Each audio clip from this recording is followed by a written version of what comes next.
Eu sou um cara da natureza. Digo mais ou menos porque não sou um cara da natureza, mas passo uma quantidade considerável de tempo fora de casa. É principalmente baixar músicas e fazer caminhadas na minha região, esse tipo de cara da natureza. É por isso que me considero afortunado, porque meu quintal faz fronteira com quilômetros de floresta. Isso é uma sorte, porque morei em uma área muito suburbana, onde a maioria das pessoas é racionada a apenas alguns metros de quintal, bem cuidado. Meu quintal não é grande, mas assim que cruzo o limiar de arbustos e árvores, me deparo com pedras desenterradas que criam falsos desfiladeiros.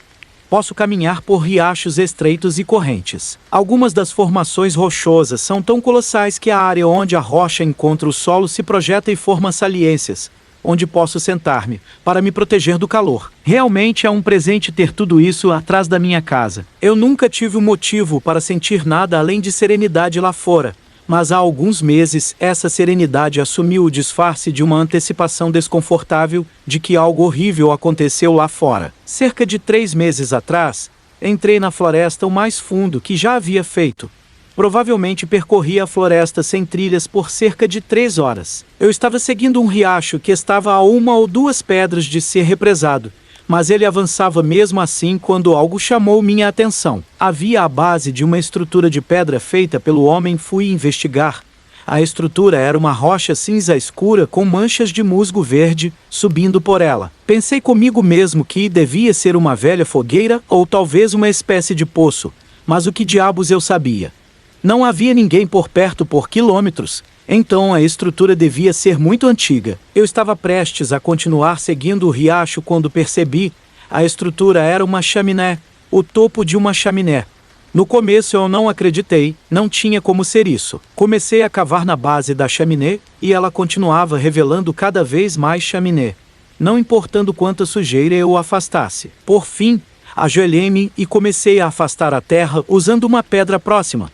Continuei, estranhamente empenhado em ver seu fim quando batesse nas telhas. Sim, alguns centímetros abaixo da terra, onde estão as telhas.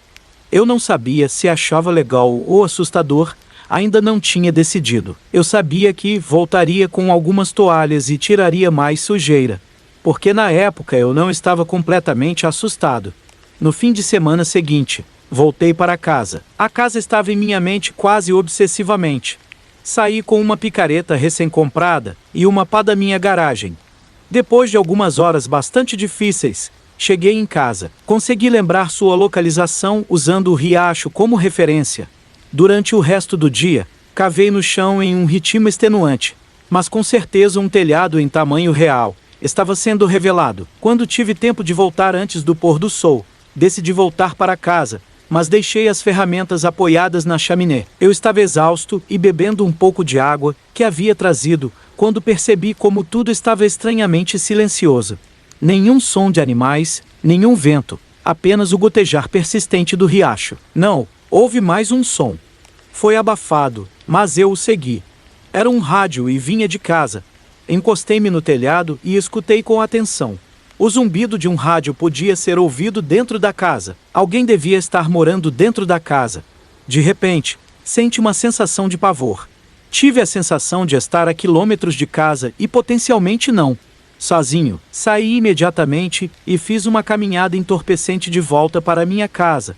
Cerca de 2 meses depois, voltei uma última vez. A curiosidade tomou conta de mim, e eu gostaria de poder dizer que fui inteligente e esqueci disso. Mas vamos lá, você poderia esquecer isso? Eu consegui chegar em casa. Estava exatamente do mesmo jeito que deixei, com ferramentas e tudo. Não havia rádio tocando. Eu tinha saído cedo, então tive tempo. Comecei a trabalhar na escavação do telhado. Cavei um caminho até onde pensei que ficaria o telhado para poder cavar a lateral da casa. Relativamente rápido cheguei à borda e comecei a descer. Trabalhei com fervor e com grande concentração até ter cerca de 1 centímetro de janela exposta. Enfiei a cabeça no buraco para me apoiar na pequena fresta da janela, mas não consegui distinguir nada. Cavei por quase mais 1 hora, até que a janela estivesse quase completamente exposta. Empurrei a janela e, para minha surpresa, ela abriu com facilidade como se fosse nova. A terra em que eu estava caiu e eu caí dentro de casa. Estava escuro, mas meus olhos estavam se adaptando. Eu me sentei. A luz do lado de fora iluminava um pouco o quarto e, para minha surpresa, toda a casa estava completamente mobiliada e parecia habitada e administrada. O quarto em que eu estava devia ser um quarto de hóspedes. Foi decorado no estilo da época dos anos 2000. De alguma forma, a casa também tinha fluxo de ar e, com os olhos agora ajustados, fui até a porta do quarto. Agarrei a maçaneta e girei-a lentamente. A porta nem sequer rangueu quando espiei o corredor. Não consegui ver muita coisa, mas ouvi alguma coisa. Desta vez não era um rádio, era alguém chorando. O corredor tinha piso em carpete esbranquiçado e uma escada de madeira que levava ao suposto primeiro andar. Descendo as escadas, pude ouvir os gemidos suaves de uma mulher. Eu congelei, eu queria chamá-la, mas sabia que havia ultrapassado um limite pessoal horas atrás, quando decidi entrar na casa. Eu devia ter ficado ali por 1 minuto ou mais, quando um novo som nasceu.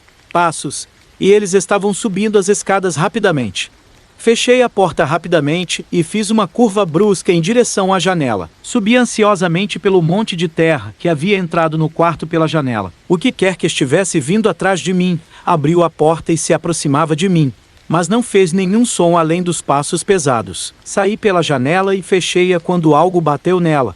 O tempo todo a mulher lá embaixo não parava de chorar. Eu não parei. Saí do buraco e corri pela floresta. Durante todo o caminho de volta, senti uma sensação de desesperança e pavor. Não me lembro muito da corrida de volta, mas quando cheguei em casa desmaiei no sofá. Acordei algumas horas depois e o sol já havia se posto. Tranquei todas as portas e janelas, com medo de que aquela coisa da casa me seguisse. E depois tomei um banho. Até agora nada mais saiu da casa. Liguei para a polícia e relatei o incidente. Há cerca de uma semana, então espero receber notícias deles em breve. A inquietação da minha experiência com aquela casa me manteve fora daquela floresta para sempre. Na verdade, meio que fiz uma pausa nas caminhadas sozinhas. Seja o que for ou o que for, ainda está lá embaixo.